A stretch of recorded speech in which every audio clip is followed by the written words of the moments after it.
Tapi yang perlu gitu. diperhatikan sih begini ya, kalau ada platform seperti itu misalkan Bareksa atau apa gitu ya, disupport dia menjual emas digital, kita lihat aja emas digital tersebut yang mensupport itu memiliki izin Bapepti atau enggak. Kalau sudah memiliki izin Bapepti, udah relatif aman. Itu aja patokannya. Jangan semuanya itu kita bergantung pada emas digital gitu ya. Jadi kita harus kayak diversifikasikan juga. Bisa ke emas fisik juga. Jadi campur nih, punya dua-duanya aja. Kalau aku pribadi lebih banyak taruh di fisik dibandingkan dengan emas digital untuk ngurangin resiko tadi. Gitu. Alhasil apa?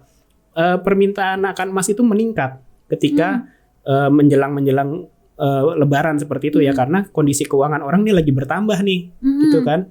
Ya udah, akhirnya cenderung naik.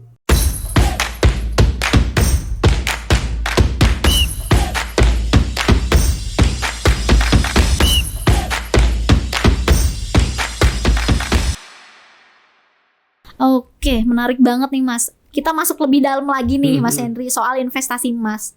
Di mana di Indonesia sendiri kan kita punya dua jenis investasi emas yang populer lah, entah itu digital dan juga fisik gitu.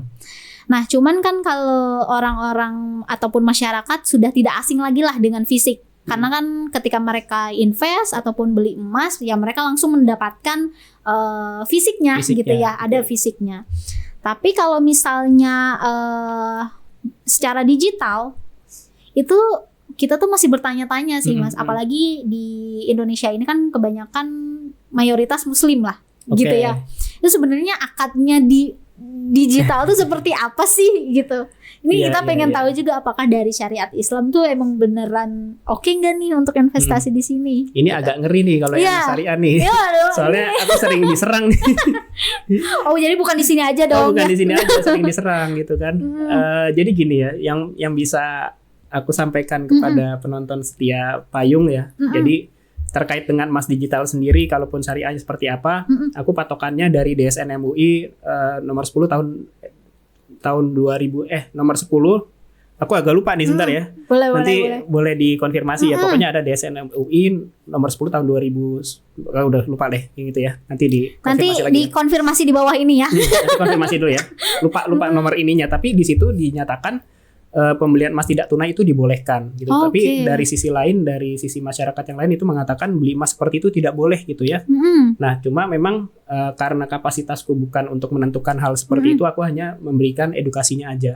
Boleh. Itu masih dibolehkan. Dan kalau sekarang juga emas digital itu sudah diregulasi oleh pemerintah, dia berada di bawah Bapepti. Jadi kalau dibilang aman, relatif lebih aman karena sudah ada kontrolnya dari pemerintah. Dan di emas digital juga dia itu ada backup emas fisiknya. Ya itu kita nggak usah khawatir nanti emasnya ada nggak? Ada, bisa dicetak, bisa itu. Oke, jadi kan kalau misalnya kita tahu kan emas itu sumber daya yang terbatas ya Mas, gitu kan. Kalau misalnya fisik ya kita bisa tahu nih, ya sumber dayanya ada gitu, emasnya beneran ada. Tapi kalau secara digital itu tuh emas itu beneran ada nggak sih? Apa yang mereka perjualbelikan dalam bentuk digital tuh sebenarnya sumber daya emas aslinya tuh ada nggak sih? Harusnya ada, memang ada. Mereka itu bisa menyelenggarakan operasional emas digital, minimal itu harus punya store modal emas itu 100 kilo. 100 kilo emas itu sebagai cadangan mereka ya, backup mereka. Kalau tidak punya itu mereka tidak bisa berizin Bapepti. Gitu. Berarti memang ada secara fisiknya tuh memang ada. Memang ada, cuma dalam bentuknya itu bulking ya. Misal bulking itu misalkan 100 kilo itu sekilo semuanya gitu ya. Sekilo sampai 100. Dan mereka juga harus menyediakan emas kepingan kecil yang bisa dicetak sesuai dengan keinginan customer mau cetak yang berapa. Misalkan mereka sediakan dari 0,5 sampai 1 kilo. Nah, itu disiapin tuh 0,5, 1 gram, 5 gram, 10 gram, 25 gram, 50 gram dan seterusnya. Gitu. Nah, tapi Mas kalau misalnya aku lihat nih di platform lain gitu ya. Jadi kan aku juga ikutan di Bareksa nih. Kalau di Bareksa kan banyak banget ya platform investasi emas. Ada yang dari Treasury, terus juga Antam, Indogold dan lain-lainnya gitu. Nah, tapi tidak semua dari platform tersebut itu tuh bisa dicetak emasnya. Oh, tidak semua? Nggak semua kalau aku tahu. Jadi cuma ada Treasury sama apa gitu yang memang bisa dicetak beneran jadi emasnya gitu. Nah, pertanyaanku kalau misalnya platform lain yang memang tidak bisa mencetak emasnya, itu sebenarnya mereka juga punya emasnya. Tetap harus punya gitu. Jadi platform tersebut kayak tadi Bareksa ya. Bareksa itu kan hanya mewadahi si treasury apa gitu kan. Dia hanya mewadahi. Cuma memang ada beberapa kebijakan yang mungkin nggak sama dari platform tersebut gitu kan. Ada yang bisa dicetak, ada yang enggak. Nah, yang enggak ini biasanya terkait dengan teknologi yang mereka punya. Jadi mungkin kalau mereka mesti nambahin fitur cetak atau apa itu ada effort tersendiri lah kayak gitu. Jadi mereka hanya memutuskan udah deh jual beli aja. Tapi sebenarnya emasnya tetap harus ada fisiknya. Karena kan supportnya dari yang tadi tuh platform aplikasi A, aplikasi B, aplikasi C itu mereka semua punya emasnya, emas fisiknya. Takutnya tuh apa ya, kayak goib gitu Mas. Goib ya, gitu. hilang ya. Jadi takutnya adalah kita menabung emas dengan harga emas gitu ya. Kita juga buybacknya juga seharga emas di hari itu, tapi ya cuman angka aja di situ ditaruh gitu. Tapi yang perlu diperhatikan sih begini ya. Kalau ada platform seperti itu misalkan Bareksa atau apa gitu ya, disupport dia menjual emas digital. Kita lihat aja emas digital tersebut yang mensupport itu memiliki izin Bapepti atau enggak. Kalau sudah memiliki izin Bapepti udah relatif aman.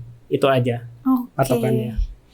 Nah, kalau misalnya ngomongin tentang lembaga nih Mas, itu kan ada tadi ya Bapepti dan dari sisi pemerintah gitu ya. Tapi ada perbedaan nggak sih Mas antara lembaga yang mengawasi yang fisik sama yang digital, atau sama aja nih? Beda. Kalau yang fisik itu lain lagi ya. Kalau ini kan digital hitungannya komoditi. Jadi permainannya atau perdagangannya itu berbeda, pasarnya berbeda gitu. Bedanya apa tuh? Kita pengen tahu lebih dalam lagi nih antara fisik dan digital. Mungkin ini juga bisa jadi opsi nih buat teman-teman. Oh, kayaknya kira-kira aku lebih suka digital nih. Digital atau fisik ya. Atau mungkin karena saya anaknya warian, saya pengennya yang fisik aja gitu. Nah mungkin ini kalau untuk yang kayak emas fisik itu mungkin kayak perizinan toko emas lah seperti itu ya. Cuma aku detailnya tuh kurang tahu ya itu ada di mananya. Tapi sebenarnya yang membedakan tetap berbeda karena dia bermainnya untuk fisik aja, dan yang digital untuk digital aja. Cuma digital itu yang sepengetahuanku itu dia tidak diperbolehkan kalau tidak punya backup fisik. Khusus untuk pemain emas digital ini beda lagi kayak model-modelan trading seperti itu ya. Itu lain lagi tuh, izinnya lain lagi walaupun masih ranahnya Bapepti juga gitu. Nah, itu yang membedakan. Tapi yang mesti teman-teman tahu nggak usah terlalu berpikir ribet dulu ya gitu ya. Pokoknya kalau sudah emas digital ini punya izin Bapepti itu sudah relatif aman. Itu aja patokannya. Itu aja. Tapi kalau misalnya dikatakan aman nih Mas, gitu. Kalau misalnya kita investasi di saham kan kita ada worryan lah gitu. Keworryannya di mana kita tidak tahu nih platformnya tersebut tuh amanah atau enggak gitu. Bisa jadi ya kalau misalnya amanah ya pasti kita bakal terus dapat dividen dan ya lainnya lah gitu. Tapi kalau misalnya kena apesnya yang punya sahamnya itu ternyata gulung tikar, kita juga udah gone dong. Ini kita ya, investasi kita. Betul. Nah, apakah di emas digital juga seperti itu kah? Kalau misalnya platform digital emas itu gulung tikar ataupun lainnya, emas kita gone juga atau enggak nih? Nah itu dia. Tapi tadi mungkin aku koreksi sedikit ya. Kalau untuk yang saham itu bukan platformnya, tapi manajer investasinya ya. Manajer investasinya platform tuh hanya wadah gitu kan. Betul. Kalau di emas digital ya itulah salah satu kekurangannya. Jadi kalau terjadi seperti itu gulung tikar, ya udah berarti hampir hilang gitu ya. Hilang. Makanya dikontrol dan diatur sama pemerintah supaya hal tersebut itu kalau misalkan terjadi uang nasabah itu masih bisa kembali. Ya itu tadi ada biaya store modalnya harus 100 kilo yaitu backupannya, terus dia harus punya backupan operasional harian yang ketika masyarakat ingin cetak gitu kan. Jadi dengan adanya regulasi tersebut dan kontrol tersebut ketika perusahaannya bangkrut, uang nasabah itu nggak hilang, bisa dibalikin lagi. Oke. Nah, berarti ada memang lembaganya yang menjamin itu gitu. Bukan lembaga menjamin ya, tapi regulatornya. Regulatornya atau regulasinya gitu. Nah, ini kan hampir sama dengan bank lah kalau Kalau bank salah. itu ada LPS. LPS betul. Nah, kalau di bank kan ada LPS ataupun lembaga pinjam simpan gitu, di mana kalau misalnya kita menabung lebih dari 2M, kita akan dijamin kalau misalnya bank tersebut gulung tikar dan lain-lainnya itu kan dikembalikan maksimal 2M. Ya, maksimal 2M. Kalau di emas digital tidak ada. Nah, itu gimana tuh? Nggak ada seperti itu. Itu ya salah satu resikonya ya. Makanya hanya bergantung pada regulator yang sudah membuat peraturan karena setiap nanti bertambahnya tahun terus tingkat resiko juga semakin tinggi, store modal itu akan ditambah terus gitu. Tadi sekarang 100 miliar nih, nanti mungkin ditambahin lagi tambahin 10 kilo lagi atau 20 kilo lagi kayak gitu. Itu mereka itu regulasinya akan mengikuti perkembangan zaman. Jadi sama kayak regulasinya bank, BPR, itu pasti tiap tahun itu ada koreksi untuk jumlah store modalnya itu mereka pasti harus ditambah karena tingkat risiko kan semakin meningkat. Oke. Bergantungnya hanya pada itu. Pada itu aja gitu ya. Oke. Agak lumayan puyeng sih. Ya memang puyeng sih kalau kita mau mikirin resiko-resiko begitu. Alhasil sebenarnya takut sih. Iya, jadinya maju mundur sih. Maju mundur. Gitu. Cuma kalau saranku gini, kalau misalkan kita masih budget kecil gitu ya, bolehlah masih pakai emas digital. Artinya jangan semuanya itu kita bergantung pada emas digital gitu ya. Jadi kita harus kayak diversifikasikan juga. Bisa ke emas fisik juga. Jadi campur nih, punya dua-duanya aja. Kalau aku pribadi lebih banyak taruh di fisik dibandingkan dengan emas digital untuk ngurangin resiko tadi. Gitu. Nah tapi kan ada isu juga nih Mas, yang kemarin tuh koreksi ya kalau misalnya aku salah, itu ada dari Mas Antam, di mana yang petingginya itu tuh ada melakukan entah itu korupsi atau apa gitu ya. Jadi si emasnya itu tidak pure emas, emas batangannya itu tidak pure emas. Bilangnya gitu. Palsu ya? Iya. Nah itu gimana? Terus yang sudah kita beli ternyata itu terindikasi palsu. Itu, iya gimana dong tuh? Enggak, itu sebenarnya ya itu tadi berita-berita di media yang terlalu gimana ya, headline-nya langsung Mas Antam palsu sekian kilo atau sekian ton gitu kan.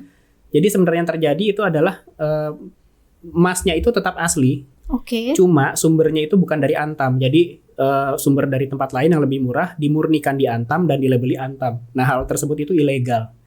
Oh, tapi masih sama sih emasnya. Masih sama, tetap gitu. sama. Cuma memang yang dipermasalahkan adalah pelabelan itu dengan sumber emas yang leburan emas dari tempat lain lah, istilahnya yang lebih murah dan dilabeli Antam. Nah, tindakan itu ilegal. Jadi bukan emasnya palsu, emasnya tetap asli.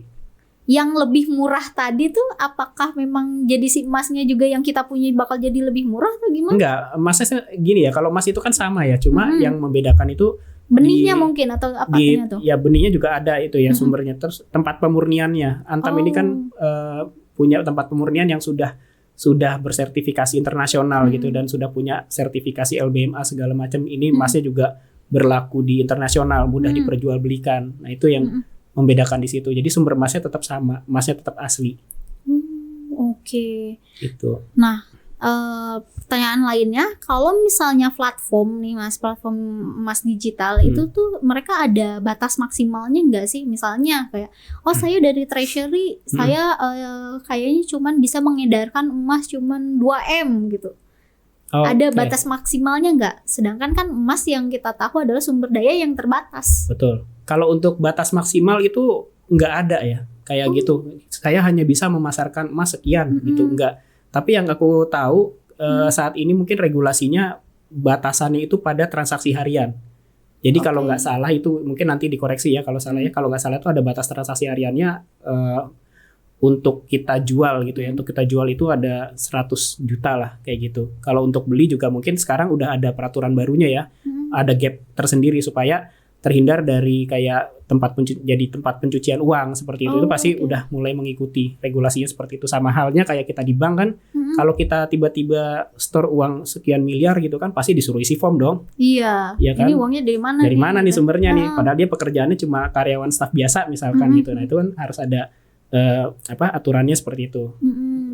Mungkin nanti dikoreksi. Ada juga sih harusnya peraturan yang seperti itu. Oke. Dan kalau misalnya individunya itu ada batasannya juga nggak? Semisal satu orang individu ya cuman bisa memiliki emas sekian gitu. Enggak sih. Nggak ada ya sejauh ini. Nggak ada batasannya. Tapi batasannya itu kalau nggak salah hanya transaksi hariannya aja. Dan itu dibebankan kepada platformnya berarti ya? Iya. Platform yang membatasi ya transaksi maksimum, transaksi beli maksimum, transaksi beli atau jual transaksi jual hariannya berapa itu. Oke. Berarti memang belum ada inian lah batas maksimal lah ya untuk kita kalau sebagai dibatasin individu. sih enggak sih, tapi karena kan mereka berjualan ya pasti seneng kalau ada nasabah yang transaksinya gede-gede gitu ya. Semakin besar nabungnya semakin seneng tuh aplikasinya. Oke, nah ngomongin tentang skema perlindungan tadi nih, Mas gitu. Kalau misalnya ada hal-hal yang kita tidak inginkan lah gitu terjadi dengan platform investasi emas kita, apakah investor itu bisa tetap aman, dilindungi dari pemerintahannya itu skemanya seperti apa ya gitu? Pastinya sih tetap ada perlindungannya ya seperti itu ya, karena kan kontrol-kontrol tersebut dari pemerintah itu juga sudah mencakup ke sistemnya gitu loh. Jadi yang dikontrol adalah ketika uang itu dibelikan emas masuk gitu kan, terus disimpan. Nah itu ada pencatatannya, ada datanya gitu. Jadi kalau terjadi sesuatu itu nanti bisa di breakdown lagi, dan itu nanti yang jadi dasar untuk si perusahaan mengembalikan uang kalau terjadi sesuatu kayak gitu. Berarti kita bisa dapetin uang kita kembali bisa, gitu ya? Bisa dapetin. Cuma memang kalau terjadi ada hal-hal besar seperti itu ya mungkin agak sabar sedikit ya, ada prosesnya. Pasti itu tetap diawasi tetap gitu diawasi, tetap uangnya kembali, kecuali pada saat zaman dulu belum ada regulasinya. Nah itu pernah ada salah satu kasus terjadi, itu uang nasabah hilang. Wah gitu. Gimana tuh Mas? Ya sudah hilang karena Gak ada yang ngeganti gitu? Ya kalau platformnya kabur udah selesai karena tidak ada ininya, belum ada regulasinya waktu itu. Ini mah kayak kripto beneran ya? Itu kurang lebih tahun berapa sama ya? Antara 2015 deh mungkin ya, 2015 16 ya mungkin ya, sekitaran tahun itu. Tapi kalau sekarang pemerintah juga udah mulai oke lah ya. Udah gitu mulai ya? aware dan udah ada kontrolnya lah. Gitu. Oke. Seru banget nih Mas Henry. Saya tegang nih. Boleh diminum dulu Mas. Tapi aku sejujurnya jadi makin penasaran gitu sih sebenarnya sama emas ini tuh gitu. Apalagi soal investasi gitu.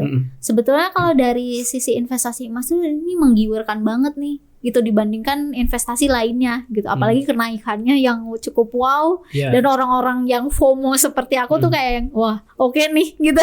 Benar.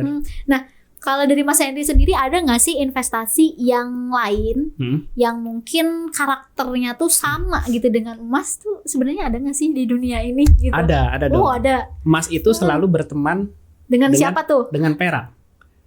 Nah, perak ini masih banyak yang nggak tahu kan? Iya. Perak itu udah semakin berkembang loh. Jadi aku udah ngikutin perak itu dari tahun 2022 deh.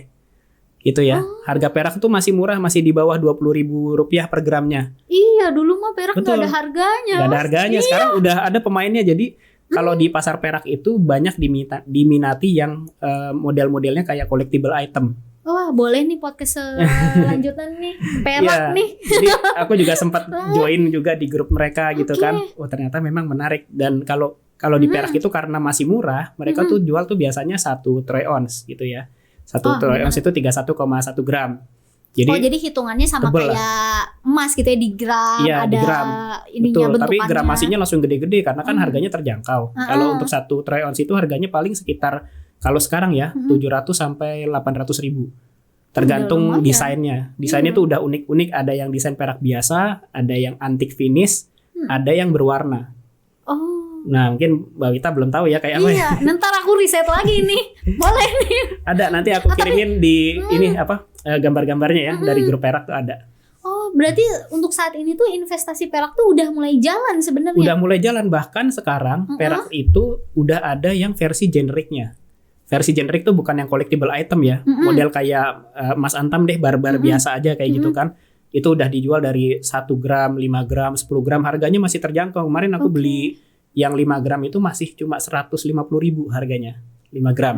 5 gram 150.000. Oke, sekarang kalau emas kan udah 8 juta 5 gram. Iya, jauh ya gapnya. Jauh banget gapnya. Nah, salah satu logam mulia yang masih punya potensi saat ini di Indonesia yaitu perak. Iya.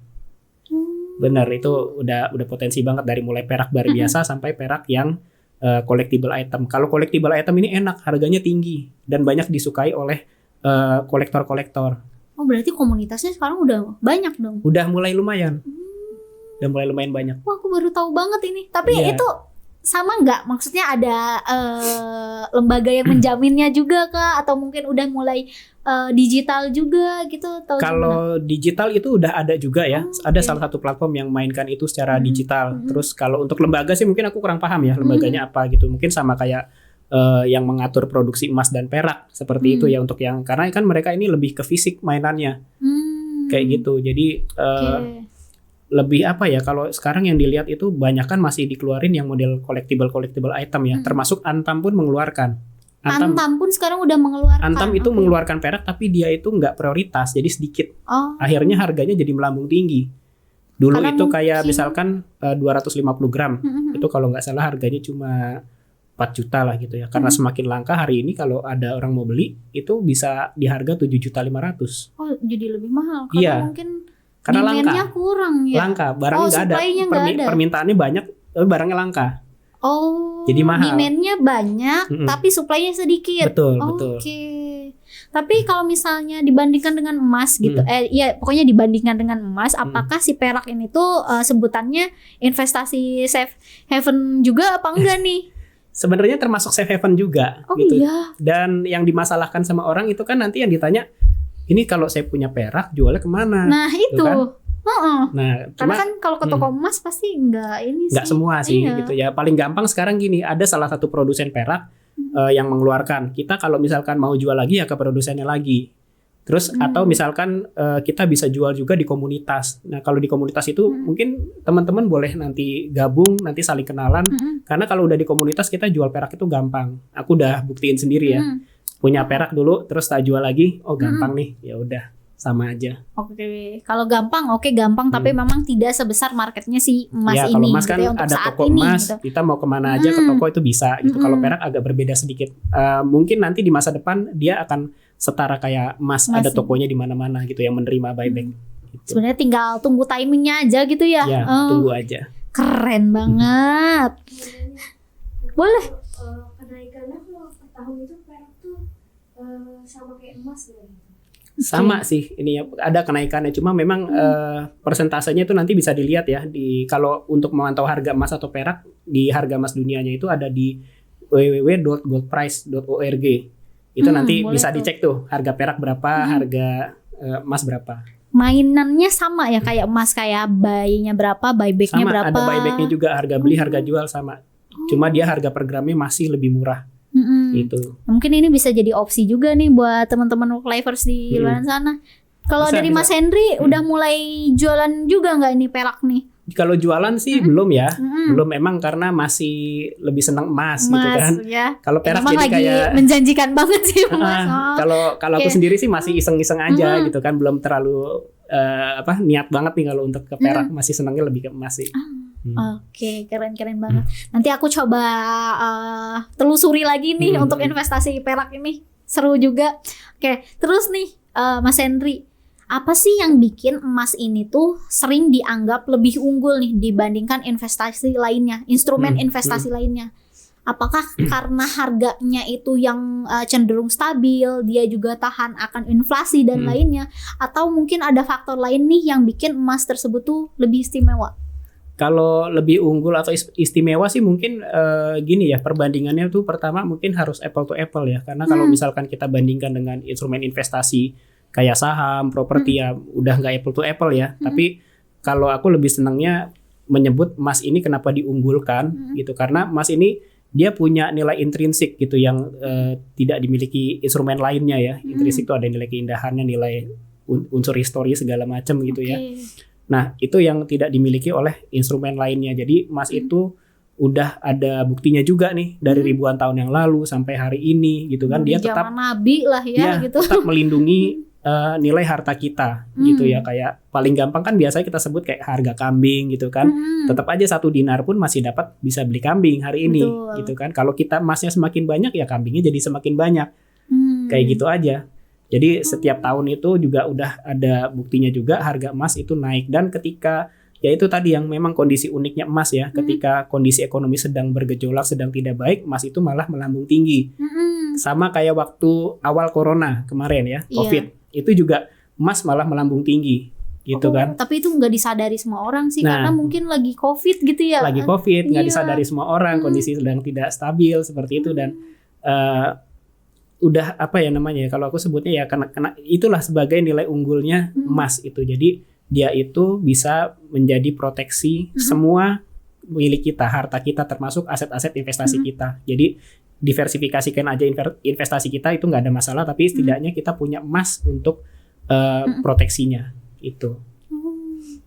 Istimewa banget lah ya, memang dari zaman ya udah Ya dari ribuan tahun lalu sudah ribuan ada tahun buktinya banget, gitu kan. Wah, keren Sekarang kalau banget. ada perdebatan investasi yang ini lebih canggih, lebih ini, iya tapi kan dia belum punya track record seperti emas Iya, dari ribuan betul. tahun lalu kan. Sebenarnya kalau menelisik lebih dalam lagi, kalau dari sisi emas itu kan memang hadirnya itu tuh dari zaman Nabi gitu ya. Terus juga memang disebutkan di hadis dan Al-Qur'an juga itu sebagai alat lah untuk investasi juga gitu. Nah, Mas, ini mengingat sebentar lagi Ramadan Oh nih. iya, Ramadan, bulan puasa terus mau lebaran ya. Mau lebaran nih gitu. Boleh dong kita menelisik dulu nih ke Ramadan gitu. Menurut Mas Henry sendiri ini emas menuju Ramadan dan lebaran ini harganya stagnan atau bakal naik nih Mas? Nah, yang Ini- banyak apa nih? Karena aku udah mulai siap-siap juga Siap-siap nih. ya. THR udah mulai mau turun nih. Nah, Gimana tuh? gini, banyak orang yang berprasangka ketika hari raya ya, hari raya, lebaran atau misalkan bulan puasa seperti itu harga emas itu akan naik gitu kan. Nah, tapi sebenarnya kondisinya kan nanti gini nih, pada saat nanti menjelang lebaran, nanti akan banyak orang yang mungkin gak ada emas ya, Oke. buat nambah-nambahin kebutuhan lebaran. Bener, anak-anaknya tiba-tiba Jual datang emas ke rumah gitu ya, kalau gitu nggak ya. sanggup gadai jual gitu kan, takut-takut kurang. Nah itu untuk kondisi orang yang THR-nya masih kurang itu ya. Oke. Tapi kalau orang yang THR-nya nggak kurang, lebih, mereka akan membeli emas lebih banyak lagi dong gitu. Apalagi yang sudah melek emas, sekarang dia punya penghasilan 2 kali lipat nih. Dulu cuma sanggup beli 1 gram, sekarang bisa beli laku 10 gram nih, beli gitu kan. Alhasil apa? Permintaan akan emas itu meningkat ketika menjelang lebaran seperti itu ya, karena kondisi keuangan orang ini lagi bertambah nih gitu kan. Ya udah akhirnya cenderung naik gitu. Oke. Tapi apakah ini dibuktikan dengan lebaran-lebaran sebelumnya atau di tahun-tahun sebelumnya, apakah bakal kayak gitu terus gitu atau gimana? Kalau yang aku perhatikan dari tahun-tahun yang lalu ya begitu, pasti naik. Naik gitu ya. Karena identiknya itu kan menjelang bulan puasa Ramadan, nggak hanya itu juga yang naik ya, tapi kayak Harga-harga lain lah kayak ya, misalkan konsumsi. daging, ayam, beras atau apa gitu ya, itu pasti ikutan naik gitu. Ya karena itu mungkin sektor konsumsi Iya, gitu ya, sektor betul konsumsi ya. dan diikuti juga dengan sektor emas tadi ya. Tadi yang aku bilang, kalau kayak aku yang udah ngerti emas dapat THR, alhamdulillah bisa beli lebih banyak gitu Betul kan. betul. Ya gitu kesempatan. Berarti itu stimulus juga lah ya itu. Oh oke. Jadi better sih teman-teman kita bisa beli emas itu sebelum bulan Ramadan, sebelum naik lagi ya. Mumpung nih belum terlalu tinggi ya. Jangan sampai ntar udah harga emasnya tinggi udah 2 juta, aduh udah makin dikit nanti kita bisa beli emasnya. Oke, sama satu lagi nih Mas, aku penasaran banget. Aku juga pernah lihat nih video dari Mas Henry di channelnya. Kalau menjelang lebaran, sebenarnya banyakan mana antara orang beli emas dan orang yang jual emas? Nah, Gimana nih, seru banget nih ini Mas. susah nih kalau ini. harus ada data validnya yang banyakan mana antara yang Tapi beli kalau sama jual ya. riset aja sih, menurut Mas Henry tuh kebanyakan di pasaran yang kelihatan gitu ya, sama mata sendiri tuh seperti apa sih? Ini kalau tanpa data ya, tanpa betul. data terus yang kelihatan gitu ya. Memang yang jual itu juga banyak gitu tadi karena mungkin uang THR-nya kurang gitu. Tapi sekarang kalau melihat banyak atau sedikitnya ya kita lihat aja mana harga yang terjadi nih. Apakah harga yang terjadi naik atau turun? Yang kejadian adalah naik. Berarti permintaannya semakin banyak. Kalau kacamataku gitu sih. Oke, berarti kebanyakan orang yang Yang beli. Yang gitu beli. ya, dibandingkan yang jual. Iya. Baru setelah Ramadan atau setelah Lebaran baru menjual gitu ya. Timingnya Ada apa gimana? juga itu balik lagi kondisinya tergantung dari ekonomi orang tersebut ya. Kan dulu sering banget nih jadi pertanyaan, Mas Henry itu kalau ntar habis Lebaran gimana, turun nggak gitu kan? Orang-orang ngarepnya turun nih. Faktanya habis Lebaran terus naik. Faktanya begitu. Ini fakta yang aku Iya. baru tahu juga. Faktanya begitu. Jadi memang emas itu ya naik turun normal lah ya. Tapi kalau dari tahun ke tahun yang udah berjalan yang sudah kita lewatin, rata-rata cenderung naik sampai dengan hari ini masih naik juga kan harga emasnya. Gitu. Oke. Tapi menelisik dari tahun yang sebelumnya nih Mas, kalau kita kan ngelihat sebagai orang awam, emas itu naik terus-terusan gitu. Emas naik terus-terusan. Tapi sebenarnya ada nggak sih kondisi di mana emas itu turun? Dan itu biasanya kenapa tuh? Ada kayak banyak faktor ya. Misalkan kayak faktor kemarin tuh Donald Trump naik pilih gitu ya. Mungkin karena Donald Trump lebih pro apa gitu kan. Akhirnya berdampak pada harga emas gitu. Harga emas turun. Waktu itu kayak turun cuma 30.000 gitu kan. Tapi pelan-pelan balik lagi, naik lagi gitu. Dan nggak tahu ya, untuk tren beberapa tahun ini, aku ambil aja 5 tahun dulu deh, nggak usah 10 tahun panjangan ya. 5 tahun ini turunnya itu cuma sedikit, tapi naiknya terus berjalan gitu. Ada masanya di tahun-tahun beberapa tahun yang lalu tuh kayak stuck gitu, kayak 2022, 2023 tuh kayak stuck tuh, cuma gitu aja. Baru sekarang dilepas 2024 sampai saat ini itu naik terus gitu ya. Kita nggak tahu. Sekarang masih Februari ya, Maret, April, Mei nanti itu gimana itu nggak tahu. Tapi kalau dari tanda-tandanya belum ada menandakan akan turun banyak gitu, malah akan tetap naik perlahan-lahan. Gitu. Jadi turunnya ada, cuman tidak sebanding dengan tingginya kenaikannya gitu. Menarik juga sih. Gitu. Ya, ini aku kayaknya beneran FOMO untuk mulai lagi nih kayaknya. Harusnya sih ini. mulai sih. Abis THR-an aku langsung nih Mas nambahin nih. Mumpung kalau udah ada THR itu udah kesempatan lah. Niatin aja setiap bulan tuh kita punya 0,5 atau 1 gram lah gitu. Mas, tapi aku juga agak sedikit kepo sih. Jadi itu kan aku ikutan yang di platform B ini. Aku kan ngelihat banyak juga tuh di dalamnya ada ya emas-emas gitulah dari berbagai platform. Nah itu tuh harga emasnya tuh ada yang berbeda. Misal di platform A itu misal 1,6 gitu kan. Terus yang platform B itu 1,59 gitu. Platform C 1,58. Nah itu tuh kok bisa kayak gitu dan itu ya dipicunya sebenarnya sama itu apa ya? hal-hal yang biasa aja ya, lumrah ya. Karena tiap platform itu kan dia punya ambil keuntungannya beda-beda kan. Sama aja kayak toko emas. Kita coba aja datang ke satu area nih, satu mall gitu ya. Toko emas 1, 2, 3 itu pasti harganya beda-beda. Walaupun sama-sama 1 gram gitu ya. Itu pasti beda-beda. Itu tergantung dari mereka ambil untungnya berapa persen. Oh, berarti cara kerjanya hampir sama dengan emas fisik gitu ya? Sama aja, tergantung mereka ambil untungnya aja. Oke, bener-bener daging banget nih pembahasan kita kali ini, Mas Henry. Iya. Kayaknya daging semua dari volume pertama gitu ya sampai saat ini. Daging semua ya. Iya, kalau misalnya tentang investasi emas tuh beneran ya langsung banget gitu ya, kerasa banget di kita gitu. Nah, sebelum kita tutup nih Mas Henry, mungkin dari Mas Henry bisa kasih bocoran sedikit nggak sih ketika harga emas di 2025 ini tuh kira-kira naiknya kapan, turunnya kapan, biar kita aku dan juga para teman-teman work-lifers di luar sana tuh tahu nih timingnya tuh ketika beli emas yang tepat tuh kapan gitu. Ini bocoran dari Mas Henry nih. Kayaknya bulan ini karena bulan ini ada apa gitu loh. Kalau bocorannya gitu. Bocorannya ya. Karena gini, aku sendiri bikin prediksi itu sebenarnya ada rumus-rumus sendiri lah ya, ada cara sendiri. Memang nggak dipublish sih. Ya. Orang tahunya kira-kiranya segini aja gitu ya. Jadi kalau melihat dari kondisi-kondisi yang ada sekarang gitu ya. Kan Ramadan enggak nih Mas gitu. Ramadan ya. Bisa jadi Ramadan itu naik, bisa jadi ya. Bisa jadi naik. Terus after Lebaran juga bisa jadi naik. Nah ini apa ya, agak ngeri bilang ya. Sampai dengan hari ini aku belum melihat kondisi ekonomi yang positif terus terang gitu di ya. Indonesia jadi, ini ya. Iya. Kenapa? Karena banyak banget orang-orang yang PHK, temanku sendiri kemarin juga ada gitu ya, dari salah satu perusahaan, dan PHK ini bukan kayak 10-20 orang gitu. Ada yang ratusan orang, ada yang ribuan orang. Alhasil apa? Menghasilkan orang miskin baru. Betul. Selain pengangguran baru, orang miskin baru.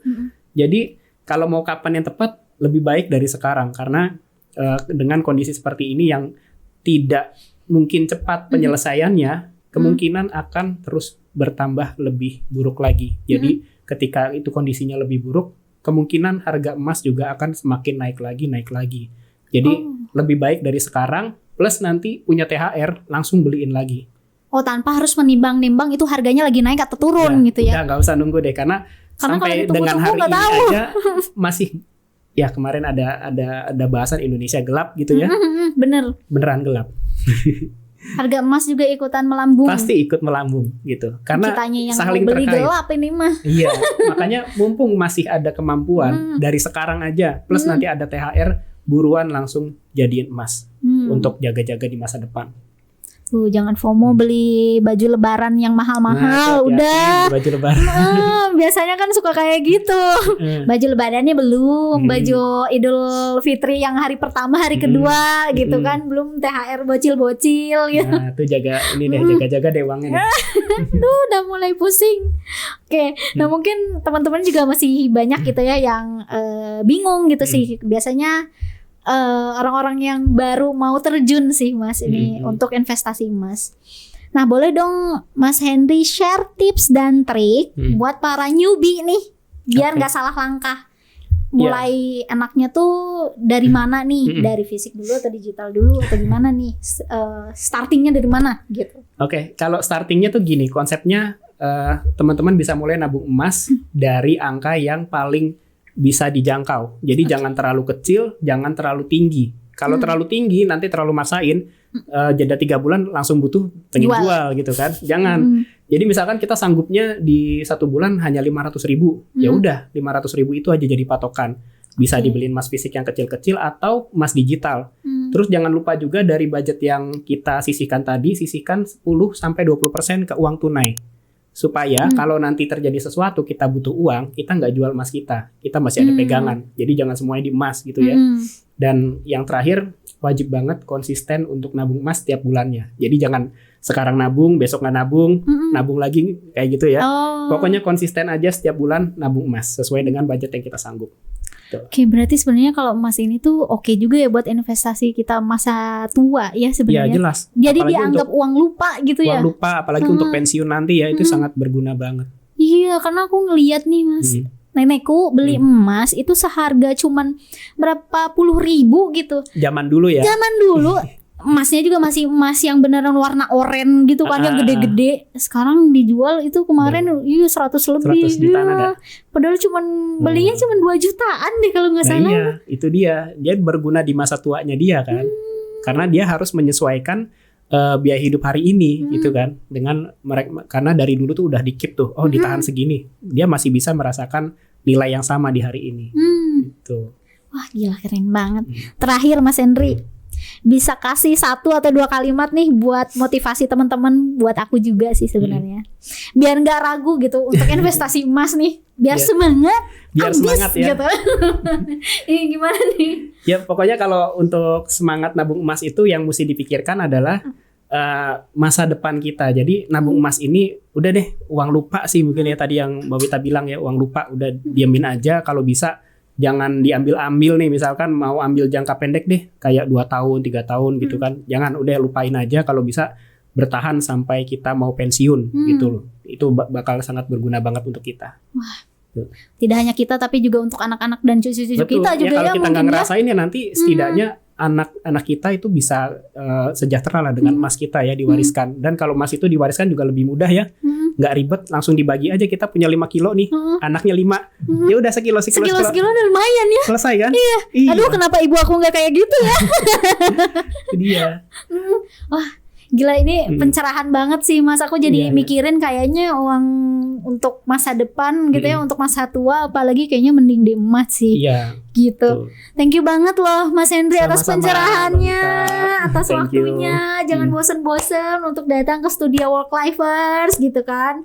Jangan lupa juga untuk teman-teman tetap pantengin channel kita di Work Life by Payung untuk ikutin episode-episode kita lainnya. Bye-bye. Bye.